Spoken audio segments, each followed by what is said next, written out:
नाम की बड़ी महिमा कही गई तो क्या नाम से पाप नष्ट हो जाएंगे, प्रेम प्रकाशित हो जाएगा? कोई और साधन नहीं, केवल नाम जप कर रहा है तो उससे पाप नष्ट हो जाएंगे, प्रेम प्रकाशित हो जाएगा। हाँ हाँ हाँ, नाम से ही सब होता है, यही तो प्रभु के नाम की महिमा है। परंतु नाम में ऐसी आसक्ति हो जानी चाहिए कि हर समय नाम चले। ये आसक्ति नाम जापक संतों के संग से होती है। भजन न होई संग बिनु, बिल्कुल अक्षरशः ध्रुवदास जी कह रहे हैं, भजन न होई संग बिनु, और भजन बिना नहीं प्रेम, और छिन्हियु भजन न छाड़िए धरिए या ध्रुव नेम। सेवक वाणी, प्रेम मूल यह नाम है, प्रेमी रसिक जपत यह नाम, प्रेम मगन निजुबन विश्राम श्री हरिवंश जा रहा है। प्रेम का मूल नाम है। जब हम इतना महत्व कर लेते हैं कि नाम से बढ़कर कोई साधन नहीं है, एक कितनी बार सुना गया पर कहीं बैठ पा रहा है? बस हमारा एक ही काम है, नाम उच्चारण करना, नाम नाम नाम। संसार की आसक्ति को भस्म करके, समस्त पाप और पाप प्रवृत्ति को भस्म करके प्रभु में प्रेम करा देता है नाम। जब तक संसार की आसक्ति है तब तक निरंतर नाम नहीं चल सकता, भगवत प्रेम नहीं हो सकता। तो ये नाम ही जब निरंतर चलने लगता है तो संसार की आसक्ति भस्म कर देता है सदा सर्वदा। फिर कुछ समय बाद अपने आप नाम चलने लगता है। बाबा, सुना है कि गोपी जनों के हृदय में इतना प्रेम था पर वो पधारी नहीं प्रभु के वियोग में। अरे कोई साधारण प्रेम करता है, जब उसका प्रीतम उससे अलग हो जाता है तो प्राण विकल हो जाते हैं, प्राण त्याग। फिर गोपी जन तो सबसे बड़ी प्रेमी है, फिर इनके प्राण क्यों नहीं निकल गए प्रभु से विलग होने पर? जहां प्रेम अनित्य होता है तो उसके वियोग में शरीर त्याग की भावना होती है। गोपिकाओं के श्री कृष्ण कभी एक क्षण के लिए गए ही नहीं तो प्राण कैसे त्यागे? यही उद्धव जी ने दर्शन किया। और गोपिकाओं के शरीर कोई पार्थिव पांच भौतिक थे क्या कि शरीर छूट जाएगा? वो सब चिदानंद है। श्री कृष्ण को अर्पित होने वाला शरीर श्री कृष्णमय हो जाता है। ये बहुत गूढ़ बात है। भाई जी ने भी यही उत्तर दिया था, जब आप श्री कृष्ण हो जाओगे तब श्री कृष्ण का साक्षात्कार होगा। उस समय समझ में नहीं आया था, बाद में उनकी कृपा से समझ में आया। गोपिकाओं का शरीर वस्तुतः श्री कृष्ण ही थे और कुछ नहीं था। ये बड़ी सूक्ष्म बात है। कैसे नष्ट हो जाए जब श्री कृष्ण ही उनके शरीर, उनके प्राण, उनके मन, जीवन बन गए। ना ही न रहे ही माठ और नंदन नंदन अछत निरंतर विराजमान है। वो अखंड प्रसन्न रहती थी अपने श्री कृष्ण के सानिध्य में।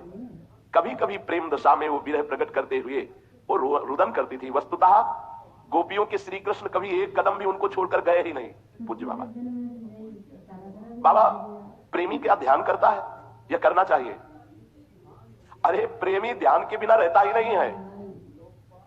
वो तो उठते बैठते चलते फिरते खाते पीते हर समय गाढ़ अनुराग में युक्त होकर अपने प्रीतम के ध्यान में रहता है। वही पी मूर्ति नयनन बसे तेहि रस रहाय समाये। उसका शरीर तो यंत्रवत हो जाता है।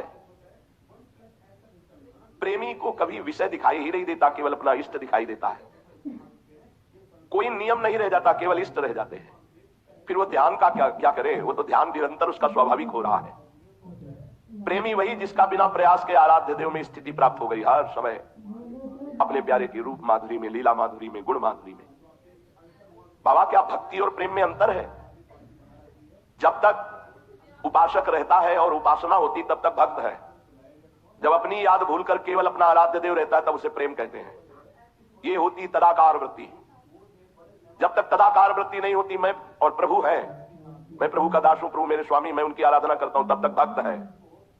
और जब तदाकार वृत्ति हो गई, स्वयं को भूल गया, केवल आराध्य देव, तब उसे प्रेम कहते हैं। देख लो, उपासक को बड़ा आनंद का अनुभव होता है और कभी आनंद का अनुभव नहीं होता है। इसका क्या कारण होता है? कभी आनंद का अनुभव होता है, कभी आनंद का अनुभव नहीं होता। इसका कारण है निरंतर चिंतन ना हो पाना। जब तक तुम्हारा और कोई चिंतन होगा तब तक आनंद बाधित होता रहेगा।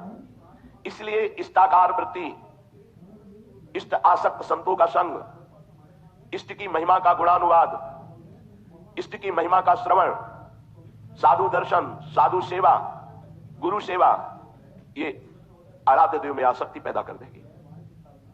इष्टाकार वृत्ति, इष्ट से रंगे हुए प्रेम वाले संतों का संग, गुणानुवाद करना, गुणानुवाद श्रवण करना, साधु दर्शन, साधु सेवा, गुरु सेवा, इसी से इष्ट में आसक्ति हो जाती है, तन्मयता हो जाती है।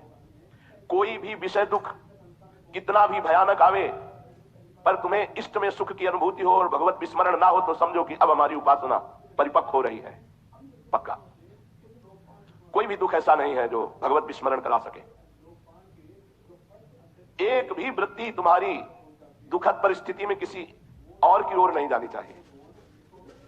देखो, यदि सुख में सुमिरन नहीं किया है तो दुख में सुमिरन नहीं कर पाओगे, क्योंकि पीड़ा जहां होती, परेशानी जहां होती, मन वहां आकर्षित होता है। और जब आपने अभ्यास कर लिया है तो इससे कोई फर्क नहीं पड़ता, सड़ जाए शरीर तो फर्क नहीं पड़ता, इसका प्रारब्ध है। एक बहुत आनंद का विषय मान लीजिए, बिना अध्यात्म के चाहे तुम जितने रुपया पैसा भोग सामग्री एकत्रित कर लो, आनंद नहीं है, शांति नहीं। मान लीजिए, प्रेमी के सामने कभी माया टिकती ही नहीं है, उसको विचार करने की जरूरत ही नहीं है। प्रेमी को प्रारब्ध परास्त नहीं कर सकता है। प्रेमी के सामने जाने से मुक्ति भयभीत हो जाती है, क्योंकि रूप गोस्वामी ने कहा पिशाचिनी, महाप्रभु कहते विभेमी कैवल्यता, तो मुक्ति भी डरती है प्रेमी से। नहीं नहीं, ये हमारा आदर नहीं करेंगे। उपास्य देव को निरंतर सामने देखते रहना ये प्रेमी का स्वभाव होता है। प्रेम में कभी पूर्णिमा नहीं होती, इसलिए सदैव नवीन नवीन अपने उपास्य देव लगते हैं। प्रेम जितना बढ़ेगा उपासक में उतनी कमी दिखाई देगी अपने अंदर प्रेम की। ये प्रेम का लक्षण है। भजनानंदी को कभी ऐसा अनुभव नहीं होता कि बहुत भजन कर लिया।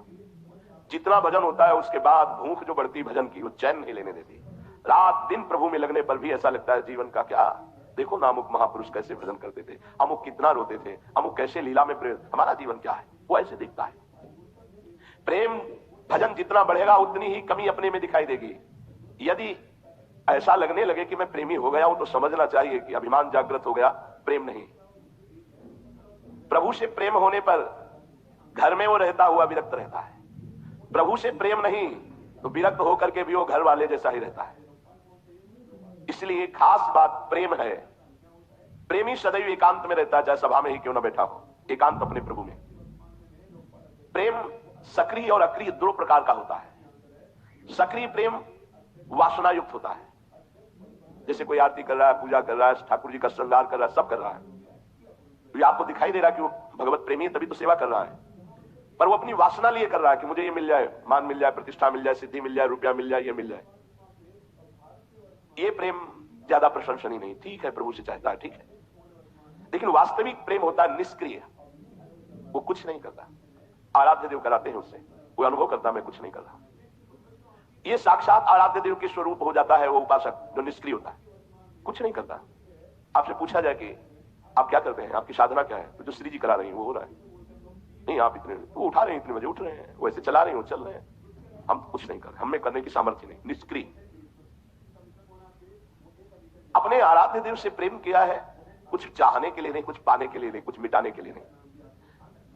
जे जोनि जन्मो कर्म बस, कुछ मिटा नहीं रहे, बस राम पद अनुराग, ये अनुराग है।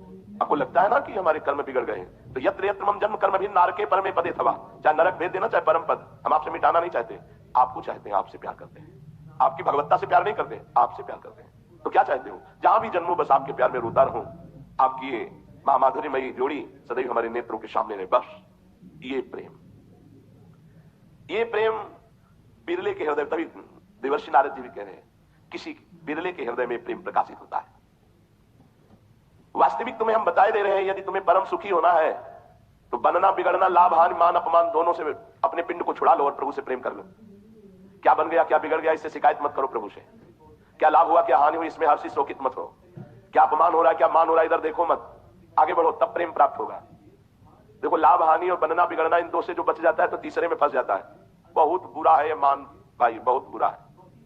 ये बात समझना होगा, मान और अपमान ये दोनों भगवत मार्ग में बहुत बाधा पहुंचाने वाले हैं। अपमान यूं बाधा पहुंचाता है कि लगने लगता है कि प्रभु मैं आपका नाम जप करता हूं, फिर भी लोग अपमान करते हैं। और जब सम्मान मिलने लगता है तो प्रभु को भूल जाते, लगता है हमें तो कुछ है ना, बच गया परमार्थ से। और ये कलयुग भगवान बीन बीन करके, छांट छांट करके पिटाई कर रहे हैं, छांट छांट के। जहां चलना शुरू किया तो फेंक दिया धनी मानी पुरुषों का पासा और मान, बस एक ही पासे में पूरा हार गए। 12 वर्ष का वनवास, 1 वर्ष का अज्ञातवास, आखिरी पासा कंचन कामिनी कीर्ति, आखिरी पासे में बड़े बड़े गिर जाते हैं।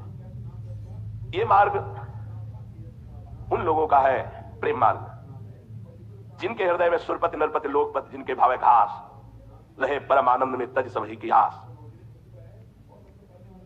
एक सभा में गए हुए थे, आंखों देखी बात करें, उनको गायत्री जी की सिद्धि मिली थी।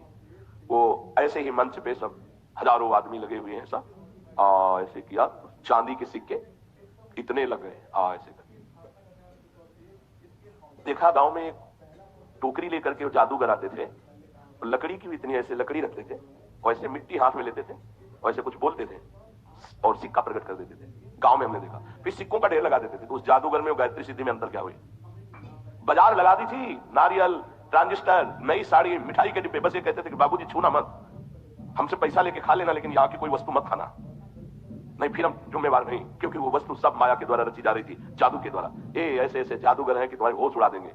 तो क्या हम दैवी शक्ति की आराधना करके ये प्राप्त करते हैं? इतना चमत्कार? चमत्कार तो ये है कि जितने पास बैठे सबकी बुद्धि बदल जाए और सब राधा राधा बोलने लगे, सब कृष्ण कृष्ण बोलने लगे, गंदे आचरण छोड़ने लगे। तो प्रियालाल ने हम पर बड़ी कृपा की, वाणी का चमत्कार हुआ। ये बात समझनी चाहिए। ये असत संसार का कोई एक असत दृश्य दिखा देने सीखा। चांदी के पहाड़ है, जैसे पीली मिट्टी निकलती है, सफेद मिट्टी, गेरू आदि, ऐसे यहां धातुओं के पहाड़ हैं पूरे भूमंडल में। अरे एक ही पर्वत है 4 लाख योजन स्वर्ण का, भैया किलो 2 किलो अगर आकर के निकाल दिया सोना तो कौन सी बड़ी बात? माया का ही तो है खेल। बहुत समझना है, हमको भगवत प्राप्ति करनी है।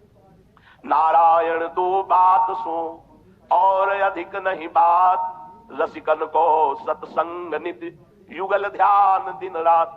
रात दिन युगल सरकार का ध्यान हो और भगवत प्रेमी महात्माओं का संग हो, इससे बड़ी भगवान की हमारे ऊपर और कौन कृपा होगी? हमारे प्रभु जो वृंदावन बिहारिणी बिहारी जो है, ये केवल प्रेम देखते हैं, बस ये प्रेमी सरकार है, ये प्रेम देखते